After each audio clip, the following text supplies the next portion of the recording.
آقای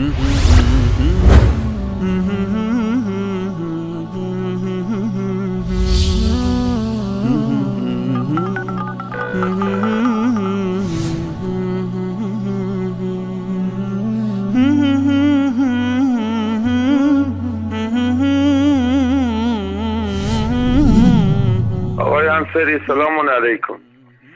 خدا کنه که شما خوب باشید. خدا این شبکه شما را همیشه به همین حالت نگه داره. خدا به شما عمر با عزت بده. من میخواستم مسئله آقای قزوینی رو، این شریفی رو با شما صحبت کنم. من این قضیه رو از اول تا آخر ابتدا نگاه کردم و شنیدم. آقای انصاری، قضیه این قزوینی و شریفی من فکر کردم برمیخوره به یک زمان یک پیرزنی بود. پیرزن مکار، 2 فرزند داشت. یکی مثل همین قزوینی بود، یکی مثل شریفی. پسر بزرگش میرفت دروغ میگفت که به راست بر بخوره، یه پولی از این پادشاهی اون منطقه یا رئیس جمهور اون شهر یا اون زمان بگیره زندگیشو بچرخونه. یک روز مثل این شریفی هم پیش مادر بزرگش پرسید که مادر برادرم کجا رفته؟ گفت که برادر شما هم رفته مثل شما چند تا دروغ بگه، یه لقمه نونی پیدا کنه، یه پولی بگیره بیا زندگی خود بچرخونه. گفت عجب کار بده شد، این نمیتونه دروغ بگه، پادشاه سر این الان میوره میزنه یا زندونی میکنم میکشم همچین چیزی. دوید و به هر حالتی بود رسید و تا میخواستم سر اینو بزنم گفت که دست نگه داریم. دست نگه داشتم آمدم گفتم چیه؟ پادشاه گفت این برادر شما یه دروغی گفت که اصلا به راست بر نمیخوره.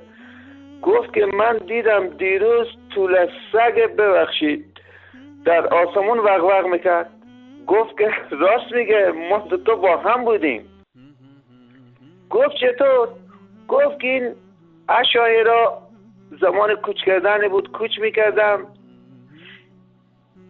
بچه سگ مونده بود در همون منطقه و نزدیک خونهشون. این لاشخورا یا این کلاغای بزرگ آمده بود، این طول سگ رو داشته بود، به نول خو گرفته بود به دهن خو، از آسمون از رو سر ما رد شد. این طول سگی وق میکرد، ما شنیدیم صدایشه.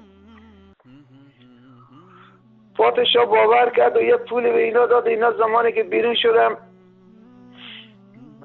مثل قزوینی برادر بزرگ که شریفی باشه کوچیک‌تر گفت که مرد مومن شما دروغ زمینی رو گذاشتی آسمونی رو برداشتی، دیگه نگی از این دروغا، من نمیتونم همیشه بیام تو رو نجات بدم. حالا که اینا هم دیگر خود نتونستم نجاتم بدم، حیف شما نکرده اصلا با همچی آدمای اینا رو وقت بدیم و بیام دم تلویزیون رسال حق که خداوند رسال حق و کارمندای رسال حق و شما رو به پناه خود داشته باشه. خدا به شما عمر با عزت بده.